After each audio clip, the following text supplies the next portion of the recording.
Baik, hari ini kita akan melihat sepintas mengenai fungsi dari sistem respirasi dan juga fungsi dari organ-organ sistem pernafasan. Jadi seperti sudah dipahami, sudah dipelajari sejak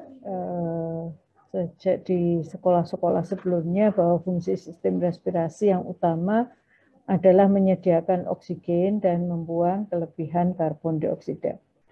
Namun karena sistem respirasi ini tentunya dia tidak berdiri sendiri, merupakan bagian dari sistem-sistem yang lain dalam mempertahankan homeostasis, dan di dalam sistem respirasi ini juga tidak hanya ada satu organ paru, tetapi dia berkait dengan berbagai organ yang lain, maka fungsi sistem respirasi ini tentunya ada fungsi-fungsi lain selain menyediakan oksigen dan membuang kelebihan karbon dioksida. Fungsi lain tersebut antara lain adalah membuang kelebihan panas. Jadi ketika kita demam, maka salah satu cara untuk membuang kelebihan panas di dalam tubuh kita adalah dengan meningkatkan pembuangan uap air melalui sistem respirasi, sehingga kita akan melihat bahwa frekuensi nafasnya akan meningkat.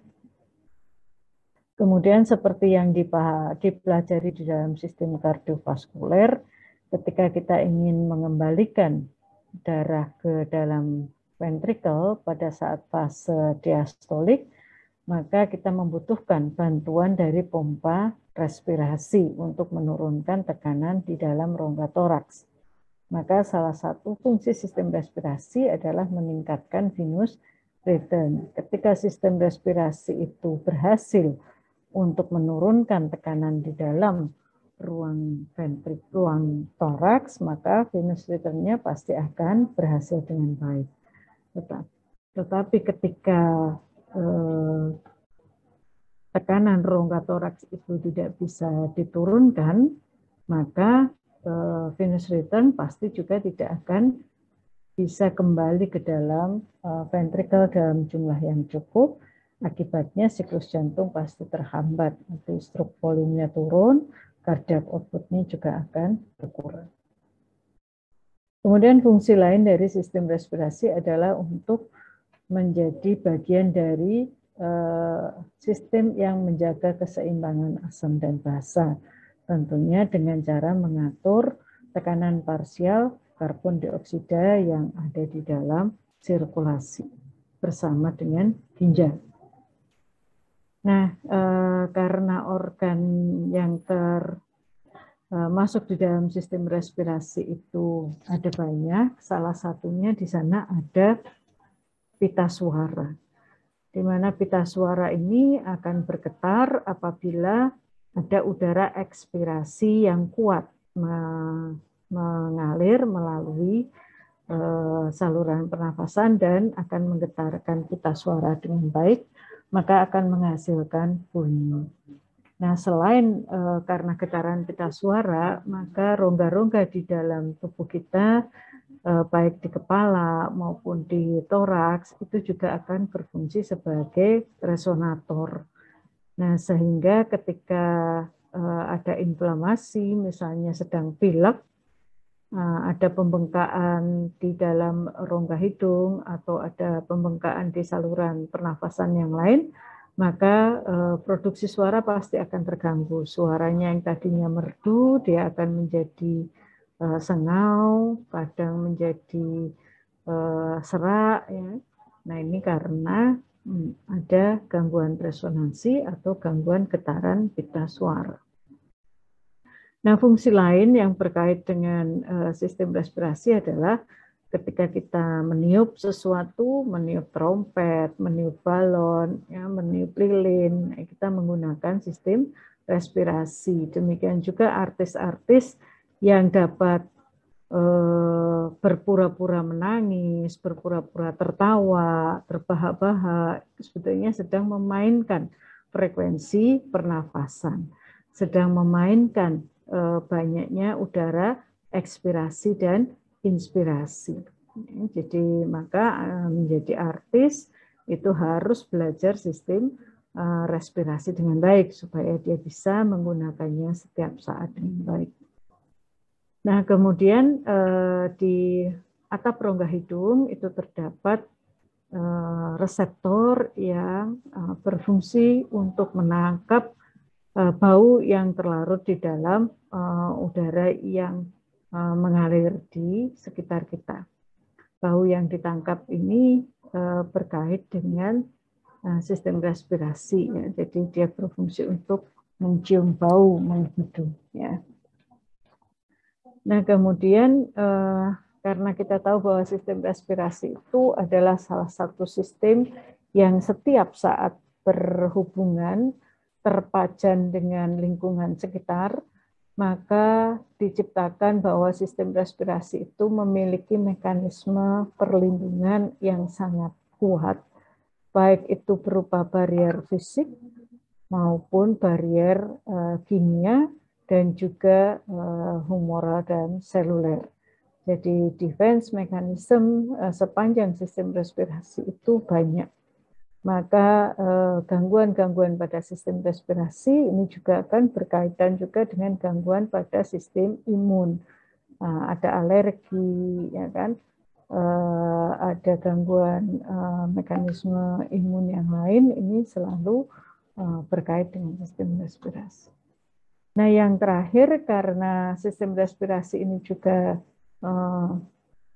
termasuk otot-otot yang ada di rongga abdomen dan juga rongga toraks, maka otot-otot ini juga akan berperan dalam proses miksi, buang air kecil, defekasi, buang air besar, dan juga ketika ibu-ibu harus mengejan untuk melahirkan bayi.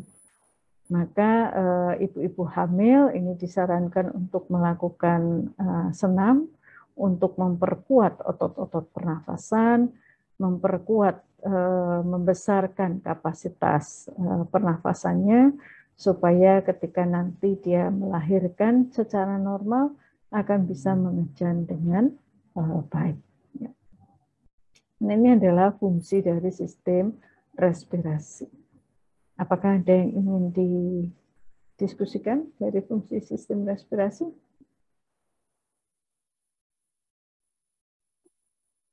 Belum, cukup jelas ya. Oke. Nah, selanjutnya kita akan masuk kepada struktur sistem respirasi. Mungkin pada saat dulu, saya yakin dulu sudah pernah belajar, kemarin pada saat biologi manusia juga sudah pernah disampaikan. Nah, ada beberapa pembagian dari sistem respirasi.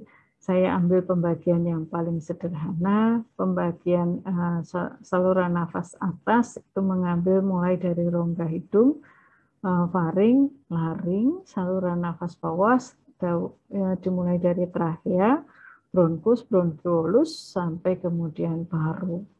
Ada pembagian lain yang banyak, tapi kita akan membagi menjadi saluran nafas atas dan bawah dengan pembatas di sekitar trachea. Nah, masing-masing dari struktur sistem respirasi ini memiliki fungsi yang berbeda-beda dan tentunya semuanya akan menunjang fungsi dari sistem respirasi. Misalnya fungsi dari rongga hidung, kan? Fungsi rongga hidung itu meskipun hidungnya pesek seperti saya, dia tetap bisa berfungsi dengan baik, ya. Maka Allah sudah menciptakan sebaik-baik fungsi dari apa yang diberikan kepada kita. Nah, kalau kita ingin mengubah bentuknya jadi mancung gitu ya, di operasi plastik jadi mancung, belum tentu fungsinya kemudian akan berjalan dengan baik, ya. Nah, maka harus dilihat bahwa fungsi hidung kecil saja di situ tidak bisa kita hilangkan, fungsinya sangat banyak. Yang pertama adalah tentunya untuk bernafas, yaitu untuk keluar masuk udara ya, sehingga bukan oksigen. Ya, mungkin harus dipahami lagi bahwa hidung kita itu tidak memilih. Udara yang boleh masuk hanya oksigen yang mengandung oksigen saja, udara yang tidak ada oksigen nggak boleh masuk, tidak. Hidung tidak memilih. Maka ketika bernafas, yang keluar masuk melalui hidung adalah udara, bukan oksigen. Nanti filtrasi oksigen, penyaringan oksigen itu ada di alveoli. Jadi maka Anda kan memasukkan ada virus ya masuk, ada polutan ya masuk, ya kan, ada bau-bauan juga masuk. Jadi mengapa kita harus pakai masker? Karena hidung kita tidak memilih apa saja yang boleh lewat. Kemudian yang kedua, udara yang masuk itu harus disesuaikan suhu kelembaban dengan suhu kelembaban yang ada di dalam tubuh kita. Maka fungsi dari rongga hidung itu adalah untuk air conditioning. Nah, ketika kita menyesuaikan, kita mengatur penyesuaian suhu dan kelembaban, ini sudah didesain struktur yang ada di dalam rongga hidung kita. Terdapat tulang-tulang yang diatur sedemikian rupa, tulang rawan, ya, sehingga ketika udara yang mengalir masuk dari atmosfer, ini dia akan menabrak dari konka-konka atau tulang-tulang yang ada di dalam rongga hidung tadi. Nah, ketika dia menabrak, alirannya akan berubah menjadi aliran yang turbulen, di mana dia akan menghasilkan panas, dan juga kemudian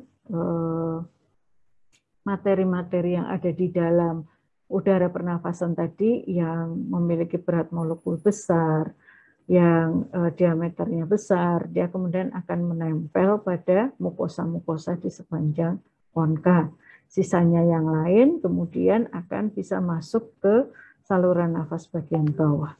Nah, fungsi ini juga selain tadi menyesuaikan suhu, dia juga melindungi saluran nafas bagian bawahnya, sehingga yang besar-besar, yang membahayakan itu tidak masuk sampai ke saluran nafas di bawah. Nah, kemudian fungsi yang keempat adalah untuk ventilasi dan drainase dari pos rongga-rongga sinus di belakang rongga hidung. Ya, karena di kepala kita itu kan memiliki banyak rongga, supaya Anda kalau jalan kepalanya ringan, ya, kepalanya ringan, tidak berbentuk tulang yang padat, maka dibuatlah banyak rongga di dalam kepala. Nah, rongga-rongga di kepala ini saling berhubungan dan bermuara di rongga hidung, supaya ada ventilasi udara selalu diganti. Kemudian ketika ada inflamasi, ada produksi, ada sekresi air misalnya, itu bisa segera dibuang keluar melalui rongga hidung. Kemudian fungsi keempat tadi untuk mencium bau, kan. Kemudian fungsi yang keenam adalah untuk tahanan udara. Jadi udara yang keluar ataupun masuk melalui rongga hidung itu tidak keluar masuk seenaknya, ya, tetapi ada tahanan ketika dia dibutuhkan untuk meningkatkan tekanan parsial oksigen ataupun tekanan parsial karbon dioksida di dalam udara yang masuk ke alveoli. Kemudian yang ketujuh adalah untuk resonansi suara. Ini seperti tadi yang saya sampaikan, kalau kita pilek di dalam konka-konka kita bengkak, maka suaranya juga akan menjadi tidak merdu. Kemudian ada reflux nasal, ya, tempat udara, air itu bisa keluar masuk melalui rongga hidung. Ya.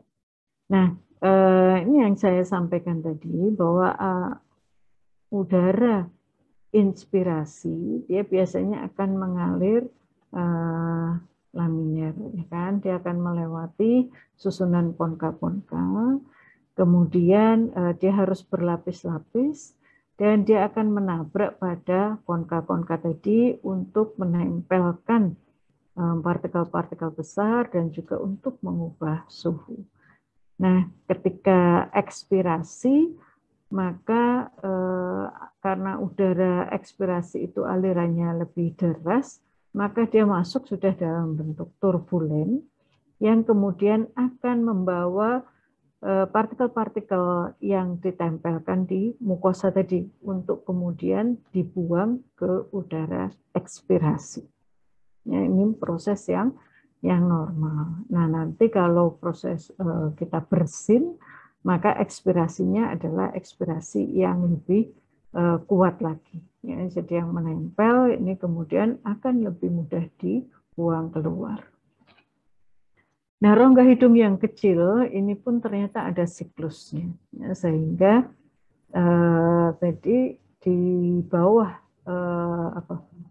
dalam pengaturan sistem saraf otonom, mukosa-mukosa di dalam rongga hidung itu punya irama harian, siklus kapan dia membengkak untuk menghasilkan uap air, untuk memperbaiki diri, dan kemudian mengatur aliran udara masuk ke dalam rongga hidung.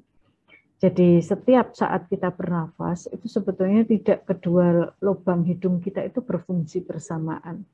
Pasti ada satu yang tertutup, satu yang terbuka, tapi kita tidak pernah merasakan.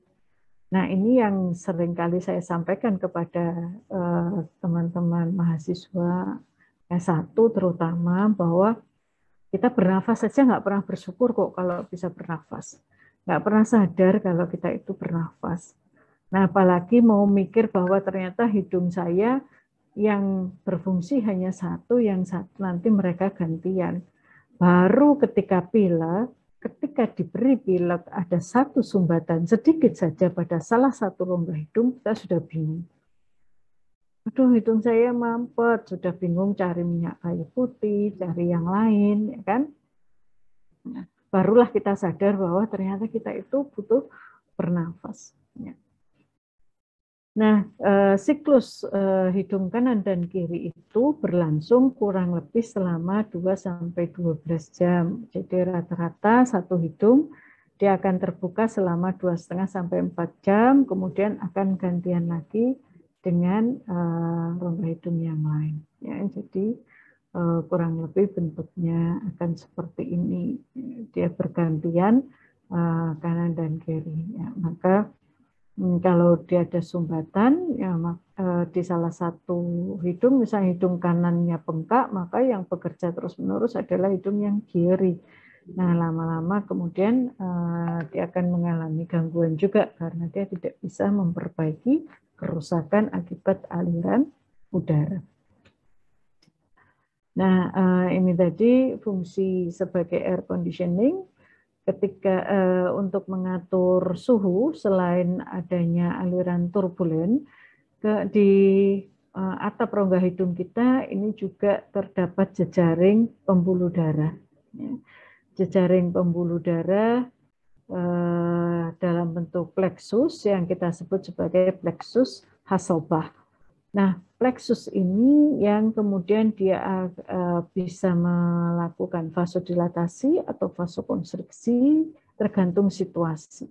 Apabila udara yang kita hirup terlalu dingin, maka pembuluh darah ini kemudian akan vasodilatasi ya untuk menghangatkan udara yang masuk supaya udara dingin ini tidak merusak silia-silia yang ada di sepanjang saluran nafas, dan juga kemudian dia tidak akan mengganggu proses pertukaran gas di alveoli. Nah, kadang-kadang vasodilatasi itu berlebihan ya, sehingga atau dinding plexus Hasselbalch ini yang terlalu tipis, sehingga ketika vasodilatasi dia akan mudah pecah.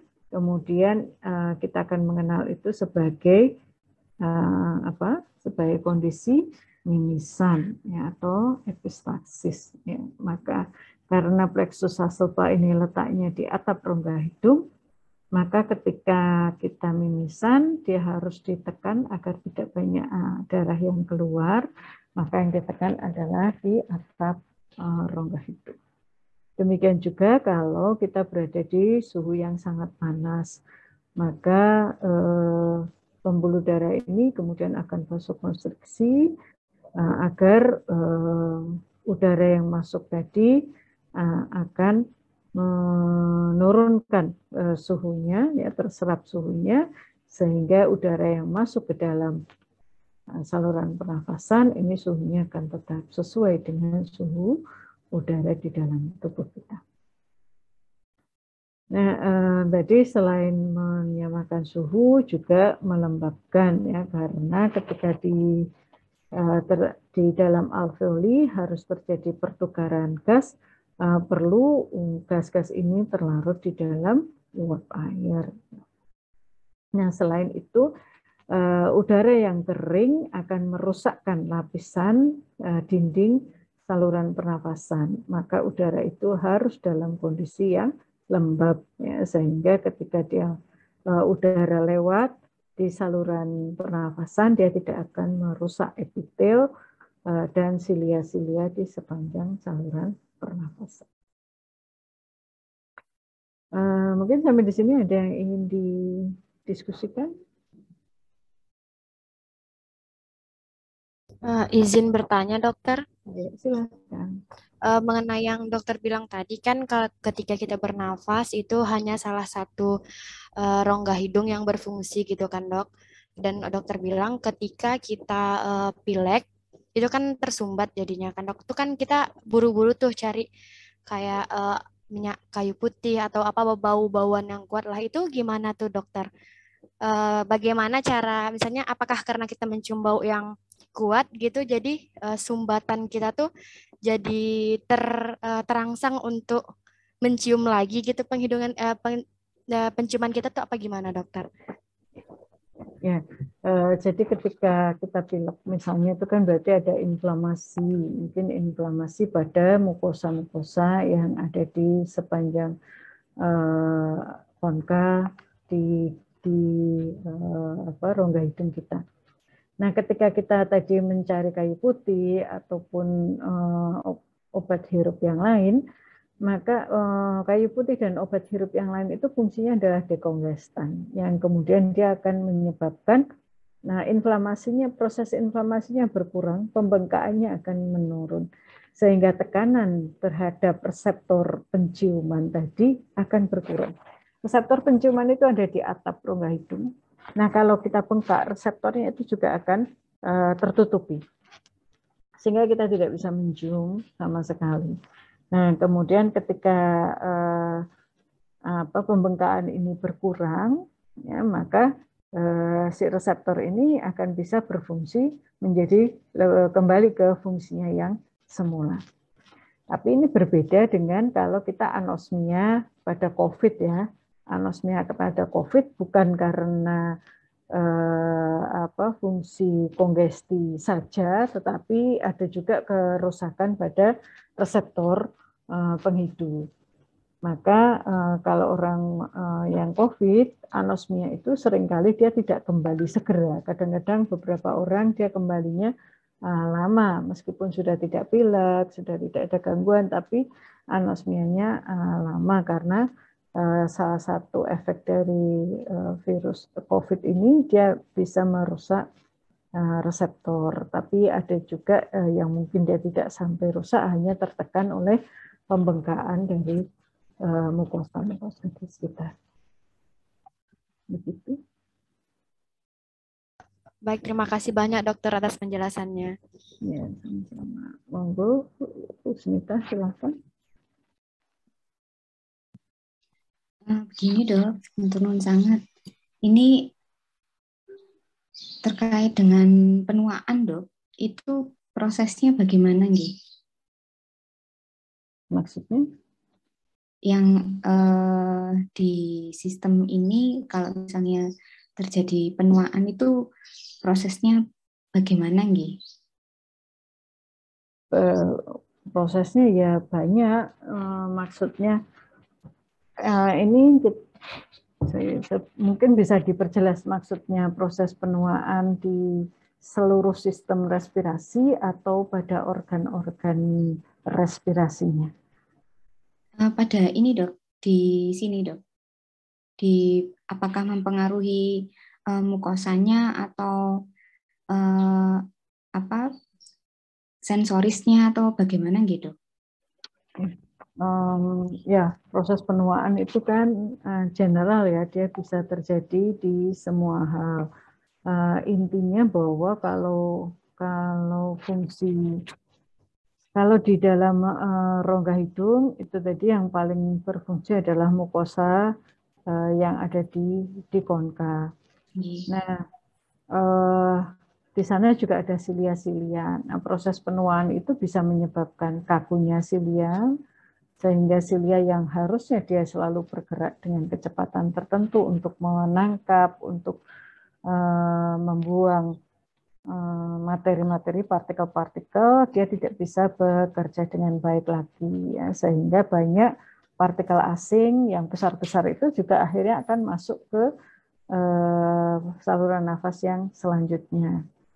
Nah, demikian juga epitel. Epitel ini kan jaringan yang selalu berganti.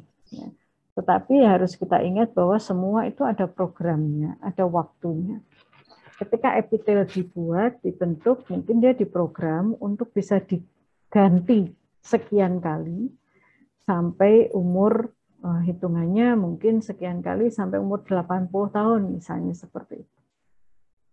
Nah, mungkin ini kan nanti tergantung pada pemakaian sehari-hari ketika dia banyak terpapar polusi, banyak terpapar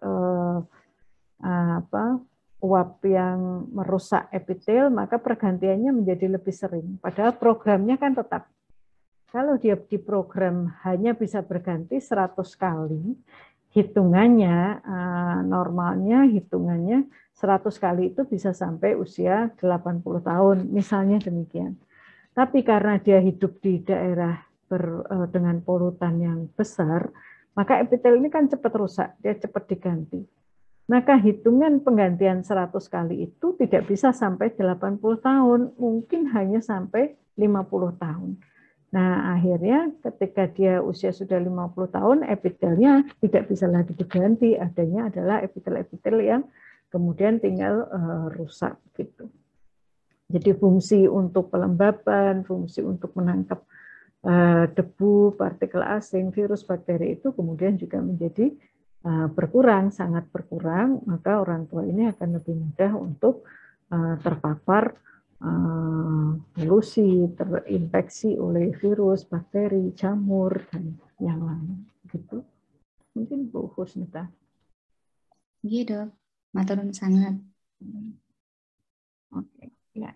Nah, kita lanjut sebentar ya, nanti kita diskusi lagi. Nah, kemudian untuk tadi ketika kita memfiltrasi, kemudian menangkap di partikel-partikel asing, bakteri, virus, jamur, ini di rongga hidung itu hanya bisa menangkap ya diameternya lebih dari 3 mikro. Lebih dari 3 mikro, maka akan ditangkap dengan mudah oleh mukosa dan juga silia. Tetapi kalau kurang dari 0,5 maka tidak ditangkap, tidak diapa-apakan, dia pasti akan lolos masuk ke saluran nafas yang di bawahnya. Nah, saluran nafas di bawahnya itu masih ada perlindungan lagi, silia-silia yang selalu bergerak seperti eskalator yang arahnya akan selalu tetap menuju ke rongga hidung, supaya dia akan mudah dikeluarkan oleh udara ekspirasi, apakah nanti kemudian dia menempel di mukosa lagi atau kemudian bisa diekspirasi keluar. Nah, kalau kemudian iritan tadi banyak, maka dia akan mengiritasi dari reseptor bersin yang ada di nasofaring. Nah, ketika di nasofaring. Nah, ketika ada reseptor bersin ini terpajan, maka kemudian muncullah kita bersin dengan ekspirasi kuat, kita akan membuang membuang partikel-partikel yang menempel tadi. Nah, sisanya kemudian akan juga dibawa oleh silia-silia yang ada di bawah faring, dia akan menuju ke saluran saluran cerna. Ya, sehingga kalau partikelnya terlalu besar, dia akan dibawa oleh silia-silia di daerah laring ke bawah sampai menuju ke saluran pencernaan. Ya, maka kemudian dia akan dibuang bersama dengan saat kita buang air besar. Ya, jadi kalau Anda lihat orang yang pileknya masif, biasanya dia juga akan diikuti oleh diare dan ada partikel-partikel debris-debris yang keluar bersama dengan feses. Nah, bersin itu adalah suatu mekanisme refleks perlindungan. Jadi orang bersin belum tentu dia sakit. Bersin adalah mekanisme fisiologis untuk melindungi tubuh kita dengan membuang partikel-partikel asing yang mengiritasi mukosa di hidung. Ya. Nah, bersin ini biasanya kan dia tidak hanya udara saja yang keluar, tetapi juga ada uap air atau sekret dari nasal. Nah, fungsinya adalah untuk memudahkan tadi melepas dari mukosa dan melepas dari silia atau bulu-bulu rongga hidung untuk kemudian bisa dibuang keluar dari tubuh kita. Nah, kalau sekali kita bersin, maka kita tidak boleh ada di depan. Kalau kita yang bersin, kita harus menutup hidung. Kalau ada orang bersin, kita harus menjauh. Karena kecepatan udara yang ditembakkan oleh dengan kekuatan bersin itu bisa sampai 250 km per jam. Jadi sangat besar sekali. Maka kalau kita ada di depannya, kemudian banyak partikel asing yang ditembakkan keluar saat bersin, dia akan sangat mudah masuk ke dalam tubuh kita. Ya, apalagi kalau dia ada virusnya kemarin. Demikian juga dengan mekanisme batuk. Kalau bersin tadi ekspirasinya diledakkan, ditembakkan melalui hidung. Kalau batuk ekspirasinya diledakkan melalui kerongkongan, melalui rongga mulut. Fungsinya sama, kalau tadi bersin kita membersihkan daerah saluran nafas sampai rongga hidung, kalau batuk kita membersihkan dari tracheobronchial, membersihkan materi-materi partikel asing dari tracheobronchial melalui rongga mulut. Ya, mekanismenya sama, jadi batuk dan bersin itu belum tentu merupakan tanda dan gejala orang sakit, karena dia adalah refleks fisiologis, refleks yang normal. Nah, reseptor-reseptor batuk yang bisa memicu batuk itu ternyata tidak hanya kalau iritasi ada di kerongkongan atau di saluran nafas. Kita akan melihat ada beberapa reseptor batuk yang kita ketahui kan ada di saluran nafas ya, ada di nasofaring, ada di orofaring, ada di atas percabangan bronkial, ya, di tracheobronchial, kemudian ada di bronkus. Nah, ada satu reseptor batuk yang ada di dinding perikardium, di dinding selaput jantung. Maka ketika selaput jantung ini teregang, ya, misalnya ada efusi, ada inflamasi, maka tandanya salah satu tandanya adalah batuk. Ya, jadi dia bisa timbul batuk. Kemudian juga reseptor batuk itu ada yang terdapat di dinding abdomen, gaster. Ya. Jadi ketika dia teriritasi, apakah itu Anda makan makanan yang sangat pedas misalnya, atau sangat berminyak misalnya, yang mengiritasi reseptor batuk ini, maka kemudian kita akan batuk-batuk. Tujuannya adalah untuk mengeluarkan bahan makanan tadi, tapi seringkali sulit untuk keluar dari gaster kalau kemudian dia sudah dicerna dengan lembut ya, tapi bahannya masih akan mengiritasi. Nah, biasanya ini akan mendorong kita untuk minum yang banyak. Minum yang banyak supaya dia segera dikeluarkan dari gasternya. Nah, kemudian ada lagi yang terdapat di dalam telinga. Ya, reseptor batuk yang ada di dalam telinga. Ini mungkin saya kurang belajar, saya belum menemukan fungsinya, mengapa reseptor batuk itu ada di rongga telinga. Kemungkinan besar karena dia akan mendeteksi apabila kita ada infeksi, ya, karena infeksi telinga dengan infeksi saluran pernafasan ini kan jadi satu ya, biasanya dia berhubungan. Tapi fungsi yang pasti saya belum menemukan. Mungkin nanti kalau Bapak Ibu semua telah membaca dan menemukan, mohon juga diinformasikan. Kemudian ada satu lagi yang ada di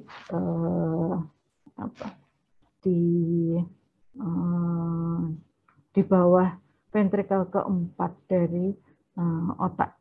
Ya, di sana juga terdapat satu pusat di sana ada pusat batuk. Ya. Nah, ini adalah mekanisme kalau kita batuk, ya, jadi ada iritasi, kemudian kita akan inspirasi kuat. Setelah itu akan ada kompresi, karena tadi diregangkan dengan kuat, maka kembalinya juga akan kuat, sehingga ketika udara didorong dengan kekuatan besar keluar dari saluran pernafasan, dia akan lewat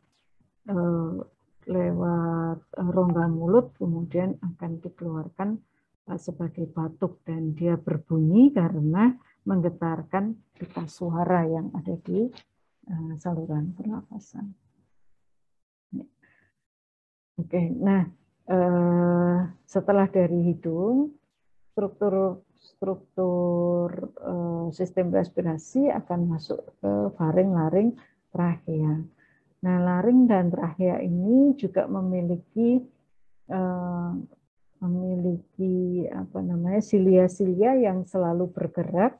Tetapi kalau laring dan trachea tadi akan menuju ke bawah ke saluran pencernaan. Kalau dari faring tadi ke atas, dia akan menuju ke rongga hidung. Nah, silia-silia itu bergerak seperti eskalator, dia akan membawa partikel-partikel asing. Nah, laring trachea ini memiliki tulang yang menjaga supaya dia tetap terbuka lebar, ya. Tulang-tulang cincin-cincin tulang rawan yang menjaga dia supaya tetap terbuka lebar, sehingga tidak ada tahanan terhadap udara yang mengalir.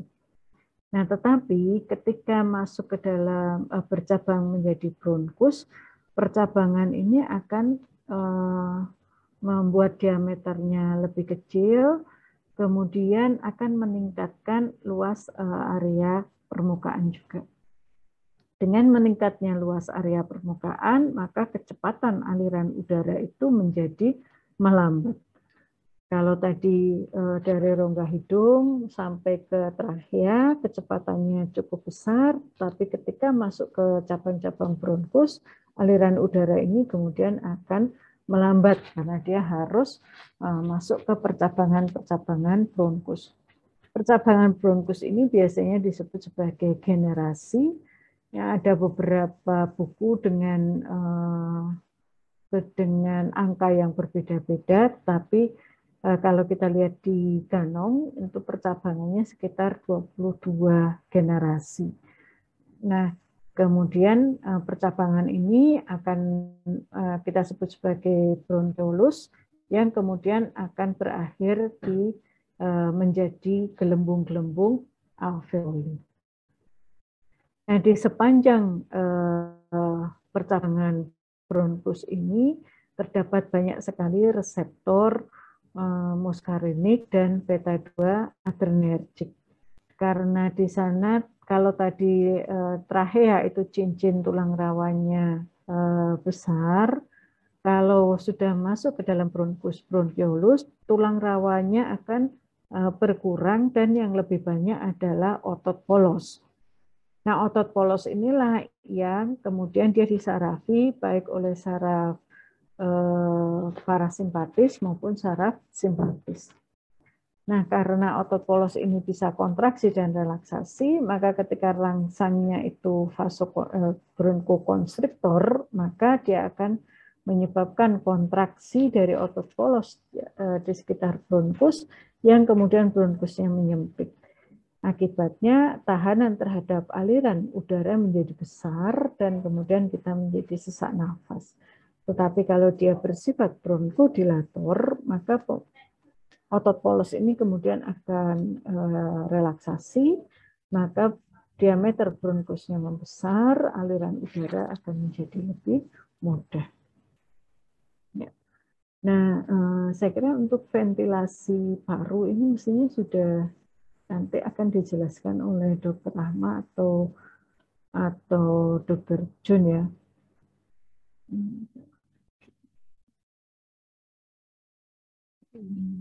Jadi ventilasi paru dan rangsang pernafasan ini adalah ini penting sekali untuk mempelajari sistem respirasi. Jadi yang harus kita ingat bahwa bedanya dengan sistem kardiovaskuler, kalau sistem respirasi itu harus ada rangsang dulu terhadap diafragma, ya. Baru kemudian diafragma akan mengembang dan menurunkan tekanan di dalam rongga toraks. Ya. Nah, kalau kemudian rangsang itu dihentikan, maka diafragma akan berhenti, dia tidak lagi mengembang, maka dia akan kembali ke bentuk yang semula, dia akan mendorong rongga toraks supaya dia menyempit dan udara seolah-olah dipompa keluar menuju ke atmosfer. Nah, kalau rangsang terhadap diafragma itu asalnya adalah dari bagian batang otak, terutama dari daerah medula, pusat medula oblongata, di pusat pernafasan. Nah, kalau sistem kardiovaskuler, kalau di jantung, maka rangsangnya berasal dari otot jantung itu sendiri, ya kan? Yang kemudian dia ada pacemakernya sendiri di nodus SA dan teman-temannya. Tapi kalau sistem respirasi merangsang pacemakernya ada di medula oblongata. Di sana ada dorsal respiratory group dan ventral respiratory group. Nah, kedua nukleus inilah yang berfungsi untuk mengatur pernafasan. Jadi dia berbeda. Di dalam sistem respirasi sendiri tidak ada pacemaker. Jadi kalau dipisahkan atau ada kematian batang otak, maka respirasinya pasti berhenti. Dia butuh bantuan dari ventilator misalnya. Tapi kalau jantung tidak. Otaknya mati, jantungnya masih bisa berdenyut sampai batas waktu tertentu. Maka ada donatur, ada donasi untuk jantung ketika jantungnya sehat, tapi tidak ada donasi untuk diafragma. Ya, karena diafragmanya tidak akan bergerak ketika dia tidak ada rangsang. Ya. Nah, mungkin kalau ini pusat pernafasan saya kira mungkin Dr. Rahma juga sudah menerangkan. Apakah ada yang ingin didiskusikan dari sini?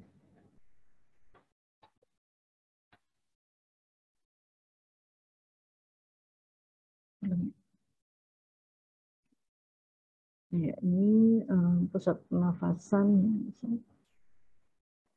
Nah, mungkin yang pusat pernafasan ini sangat penting ya, di medula oblongata itu tadi ada ventral dan dorsal respiratory group, fungsinya adalah untuk mengatur irama. pernafasan.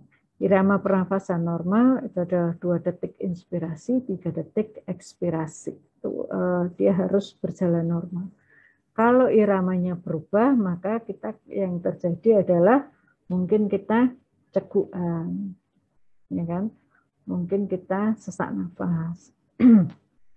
Nah, sedangkan medula oblongata tidak bisa berdiri sendiri karena meskipun ada pacemaker-nya yang ada di medula oblongata, tetapi dia harus bekerja sama dengan pons.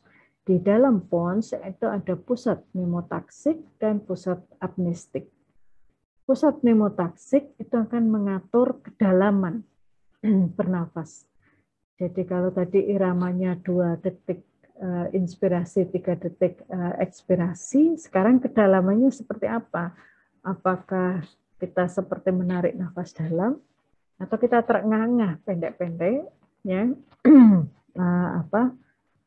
dangkal. Ya. Nah, sedangkan pusat pneumotaksik, ya, dia akan mengatur kecepatannya, frekuensinya berapa. Yang biasanya jarang sekali kalau frekuensinya cepat, kemudian kedalamannya juga dia akan menjadi dangkal. Jarang orang yang frekuensinya cepat tapi dia bisa bernafas dalam. Nah, maka pneumotaksik, apnestik, dan juga medula oblongata ini harus bekerja bersama-sama supaya tadi bisa memenuhi kebutuhan oksigen dan membuang kelebihan karbon dioksida. Nah, mungkin nanti Dr. Rahma akan menerangkan lebih detail, Dr. Rahma atau Dr. Sis, tentang inspirasi. Tapi mungkin intinya yang harus diingat bahwa inspirasi itu adalah proses aktif yang selalu membutuhkan energi.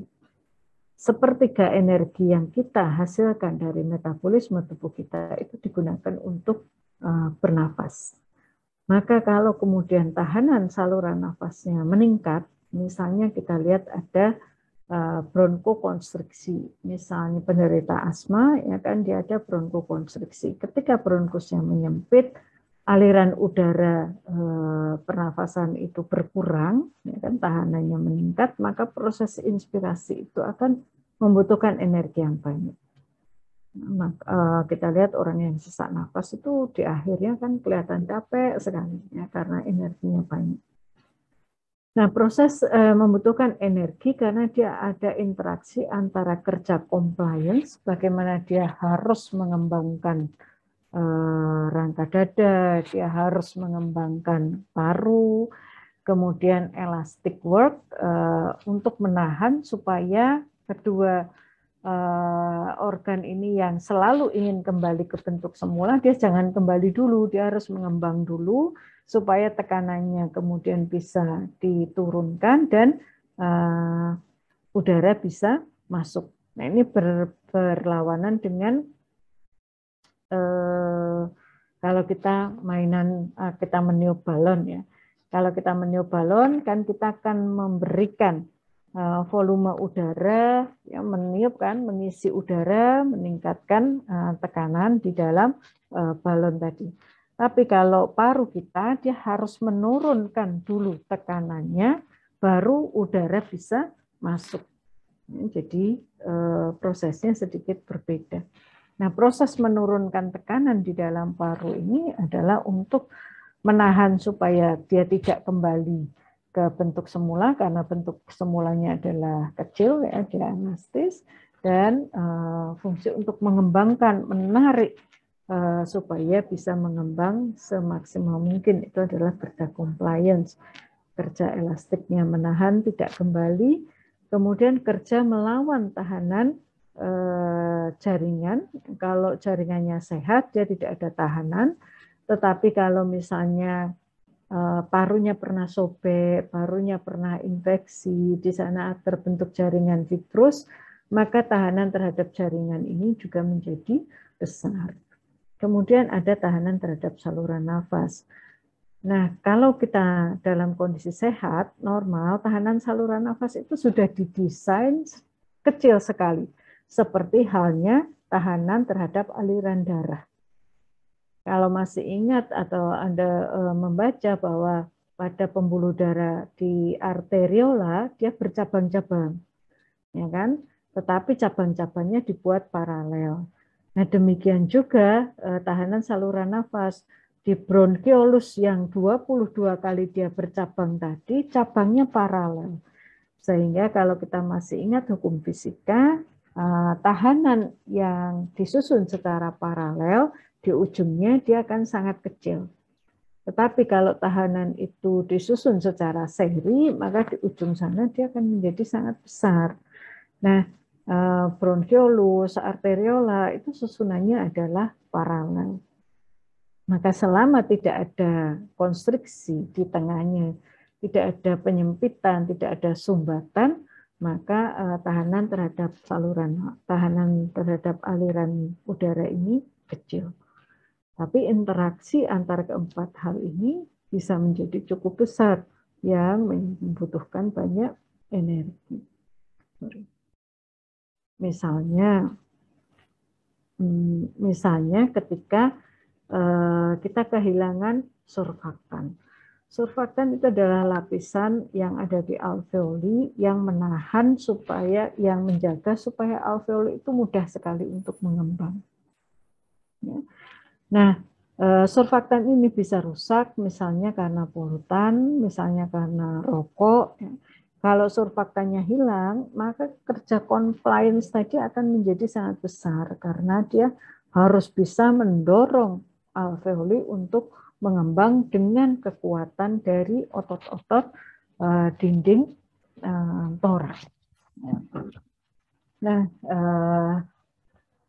kalau surfaktannya ada, maka otot-otot dinding toraks itu tidak perlu bekerja maksimal. Selama sudah bisa turun tekanan intratorakal, maka alveoli pasti akan mengembang. Nah, kemudian faktor kedua yang menyebabkan tahanannya tinggi di saluran, menyebabkan kebutuhan energinya tinggi adalah tingginya tahanan di saluran nafas. Misalnya saluran nafas tadi kan dia meningkat tahanannya kalau ada bronkokonstriksi. Salah satu rangsang bronkokonstriksi kalau ada polutan, kalau ada alergi, ya, kalau stres misalnya, maka rangsang simpatis terhadap otot-otot di sekitar bronkiolus itu menjadi tinggi. Nah, kemudian penurunan compliance pada orang tua. Jadi tadi Bu Husnita bertanya kalau ada di daerah rongga hidung. Nah, sekarang di parunya kan orang tua ini juga akan menjadi yang tadinya jaringan elastis, dia pasti akan berubah menjadi jaringan yang lebih kaku. Maka compliance-nya berkurang, elastisitasnya juga akan berkurang. Fungsi ventilasinya pasti akan berkurang juga. Nah, mungkin sampai di sini ada yang mau didiskusikan.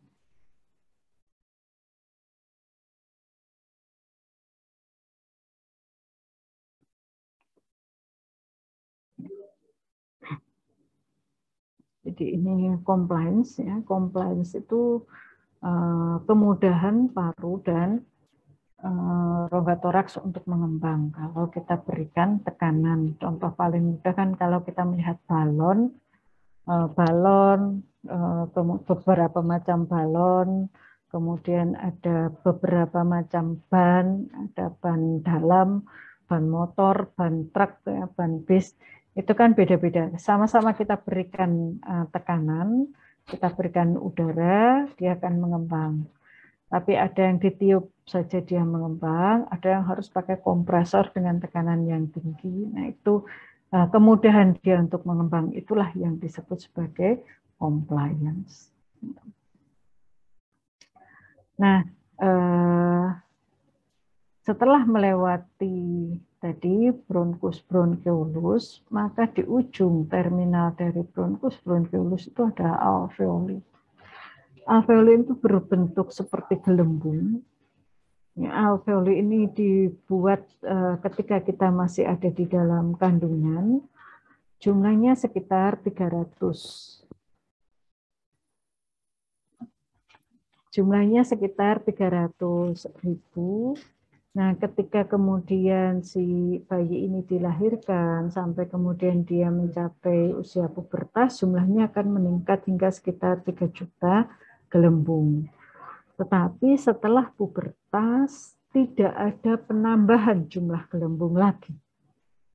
Yang ada adalah perubahan ukuran, perubahan kelenturan, dan juga perubahan komposisi kemampuan dia untuk dilewati oleh gas-gas.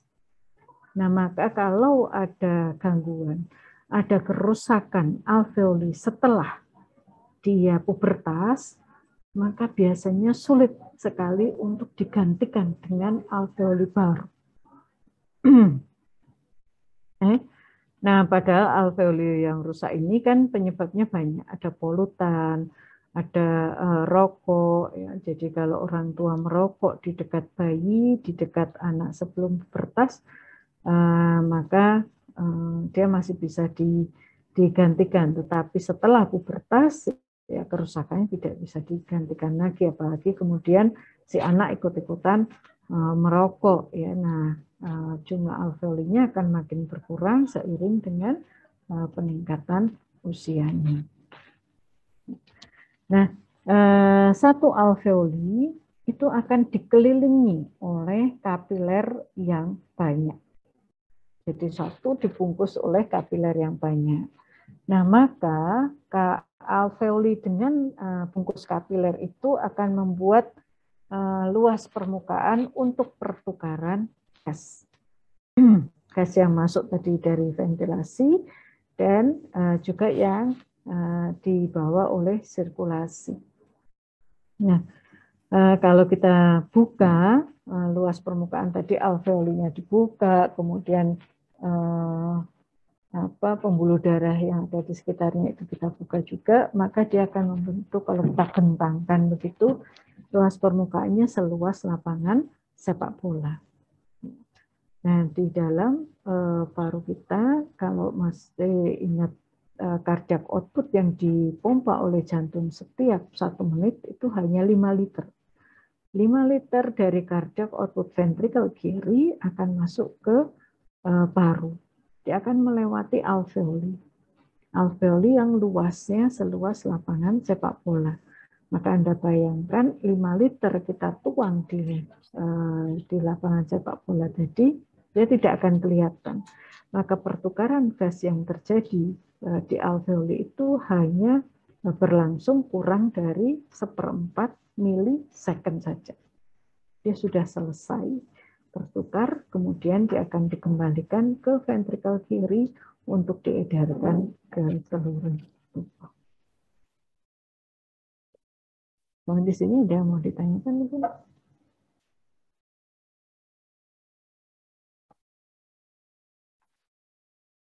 Belum ya? Kalau Anda bayangkan alveoli itu tidak tersebar sendiri-sendiri, tetapi dia bergerombol-bergerombol seperti kalau anggur itu kan ada tangkai besarnya, kemudian ada tangkai kecilnya dengan gelembung-gelembung. Itu kita bisa ambil satu gerombol gitu ya, anggur, kelengkeng itu kan sama ya.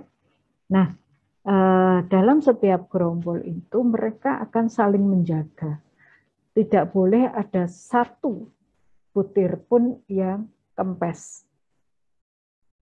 Jadi ada interdependensi alveoli. Karena alveoli tadi sangat penting untuk pertukaran gas, sangat penting untuk dia selalu terisi udara.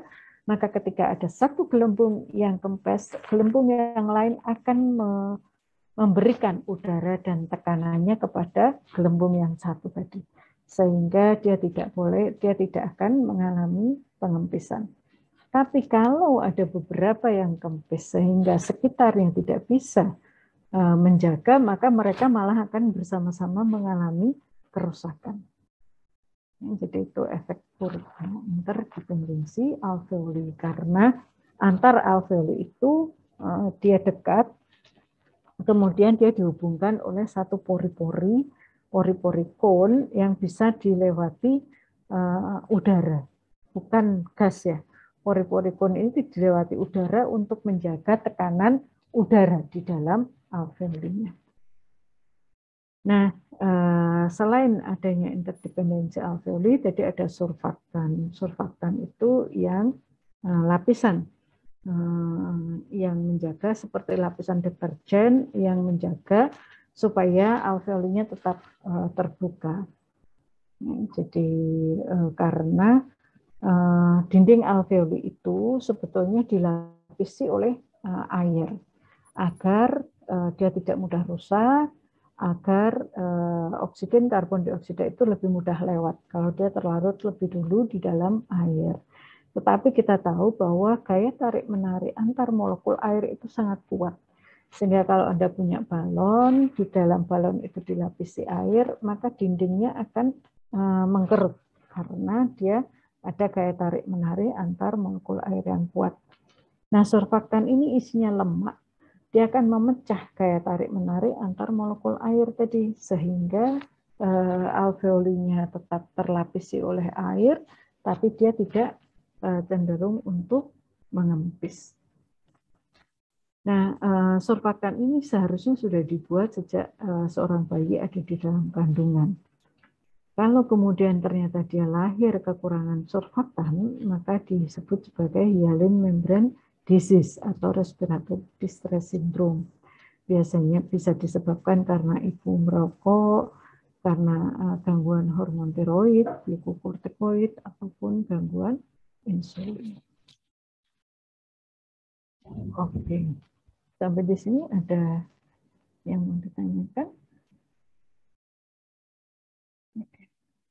Nah, kalau tadi dia harus mengembang, kenapa dia harus diusahakan mengembang? Karena bentuk dasarnya kita punya dua organ kan, paru dan rangka dada. Nah, kalau kita pisahkan antar kedua organ ini, paru itu selalu cenderung untuk kembali ke bentuk semula. Bentuk semulanya adalah bentuk yang paling kecil. Ya, karena paru ini seperti balon, ya kan, dia akan mengempis kembali ke bentuk yang semula. Kondisi ini kita sebut sebagai elastic recoil, kemampuan untuk kembali ke bentuk semula. Karena dia lebih dari setengah organ itu adalah jaringan elastis, maka dia kembali ke bentuk semula. Tadi karena ada air, juga dia akan kembali ke bentuk yang paling kecil, dia dicegah surfaktan. Nah, berbeda dengan rangka dada itu kembali ke bentuk semulanya menjadi besar, menjauhi sumbu badan. Karena Anda nanti boleh lihat origo dan insersio dari otot-otot yang membentuk rangka dada. Rangka dada kalau kita lepas dari parunya, dia akan mengembang. Bukan kemudian kempis, dia akan mengembang. Kalau parunya mengempis. Ya. Nah, kita bisa lihat pada orang yang misalnya kalau orang tawuran, kemudian dia tertusuk oleh belati, ya kan, kemudian menembus pada lapisan pelindung dari paru. Maka yang terjadi parunya akan mengempis, rangka dadanya akan mengembang. Ya, mungkin bagi Bapak Ibu yang dokter, jaga di UGD sudah pernah lihat ada pneumotoraks, ya kan, dia akan tampak. Ya, jadi elastic recoil dari rangka dada itu cenderung keluar. Nah, ketika sekarang kita satukan rangka dada dengan paru ada di dalamnya, maka keduanya harus bisa bekerja sama. Kalau yang satu mengecil, ya mendekati sumbu badan, yang lain juga harus ikut. Kalau satunya menjauhi sumbu badan, yang lain juga harus ikut supaya pompa rangka dada itu bisa bekerja dengan baik. Ya. Nah, mereka dihubungkan dengan pleura. Nah, pleura itu adalah lapisan. Kalau ada pleura visceralis dan pleura parietalis, di mana visceralis itu menempel pada dinding paru, yang parietalis itu menempel pada rangka dada. Di antara keduanya ini terdapat suatu ruangan yang berisi tekanan. Tekanannya rendah, hanya untuk menarik, menempelkan kedua organ tadi bersama-sama. Kalau tekanan di rongga pleura itu besar, maka kedua organ ini bisa terpisah. Ya, besar dalam artian mungkin dia sama dengan atmosfer, tapi kalau dia ditusuk, maka dia akan memisahkan rangka dada dengan paru. Ini tadi adalah saluran nafas. Ini tahanan jaringan. Nah, kalau inspirasi tadi adalah proses aktif yang membutuhkan energi, kebalikannya kalau ekspirasi itu proses pasif yang mengandalkan hanya pada elastic recoil, ya, baik paru dan rangka dada, maka dia tidak membutuhkan energi. Ya, kecuali kalau kemudian di saluran nafasnya menyempit, maka dia akan melawan tekanan yang besar yang kadang menimbulkan efek bunyi. Jadi kalau orang ada penyempitan, nafasnya bunyi yang kita kenal sebagai mengi, kan? Jadi pola pernapasan yang normal, 2 detik inspirasi, 3 detik ekspirasi, 2 detik inspirasi, 3 detik ekspirasi.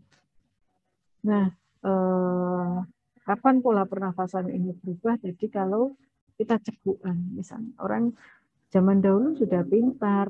Kalau kita cegukan, apa yang disarankan oleh orang tua kita? Kalau cegukan disuruh apa? Sambil minum gitu. Kenapa kok minum?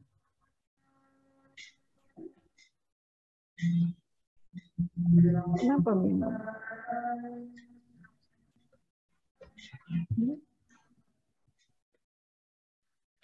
Yang lain disuruh apa juga? Ada yang disuruh minum, ada yang disuruh apa lagi?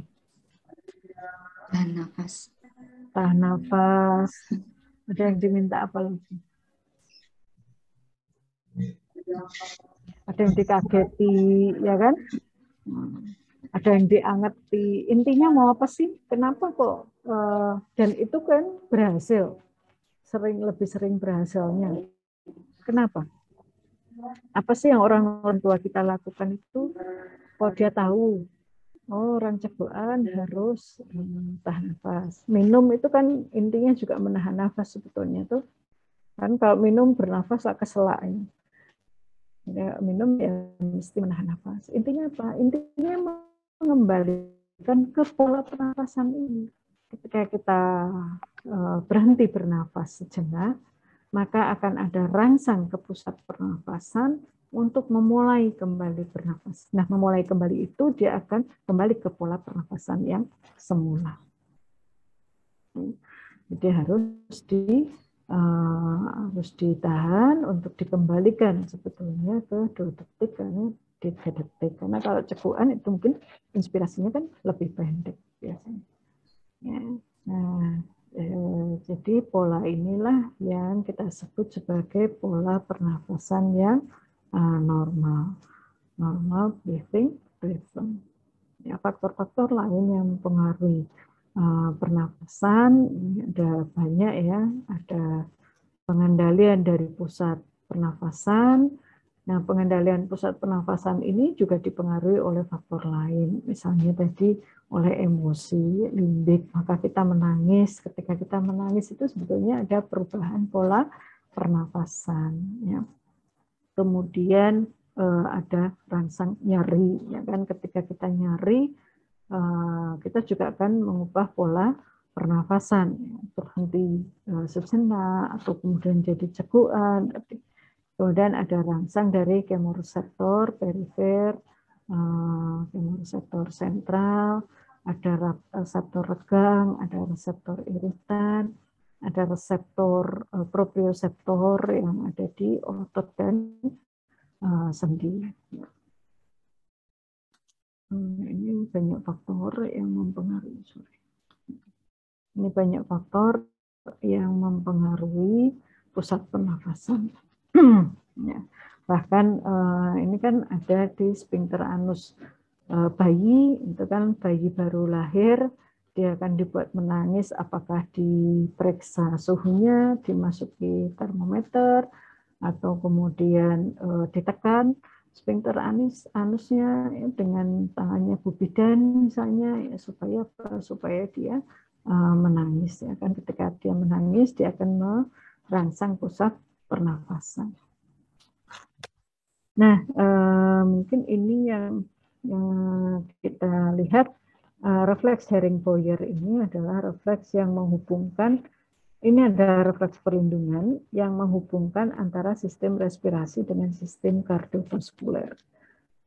Contoh paling gampang dari refleks Hering-Boyer ini adalah ketika kita minum yang banyak, nanti menahan nafas, maka kemudian kita akan menghitung nadi kita. Nadinya pasti akan meningkat. Ketika paru teregang maksimal, kemudian dia akan mengirim pesan ke pusat pernafasan. Nah, pusat pernafasan kemudian akan berkoordinasi dengan pusat kardiovaskuler, akan memberi jawaban supaya udara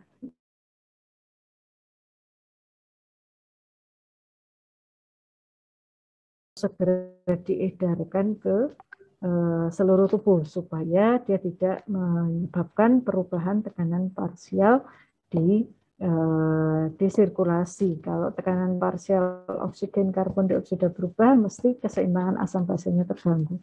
Nah, supaya tidak demikian, maka jantung harus memompa lebih cepat, lebih kuat agar membawa pergi oksigen dari paru ini menjadi lebih cepat untuk diedarkan ke seluruh tubuh. Ya, maka metabolisme juga pasti akan meningkat. Nah, itu adalah refleks Hering-Boyer. Ini tadi pola pernafasan, ya, ada berbagai macam pola pernafasan yang normal dan kemudian menjadi pola pernafasan yang berubah, itu biasanya juga menjadi suatu tanda dan gejala penyakit. Saya kira mungkin ini yang bisa saya sampaikan. Apakah ada yang ingin didiskusikan?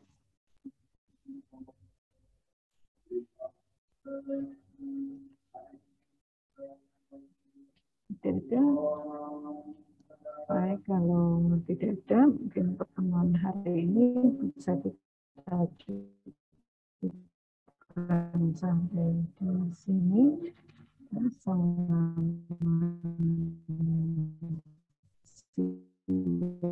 siang. Wassalamualaikum warahmatullahi wabarakatuh.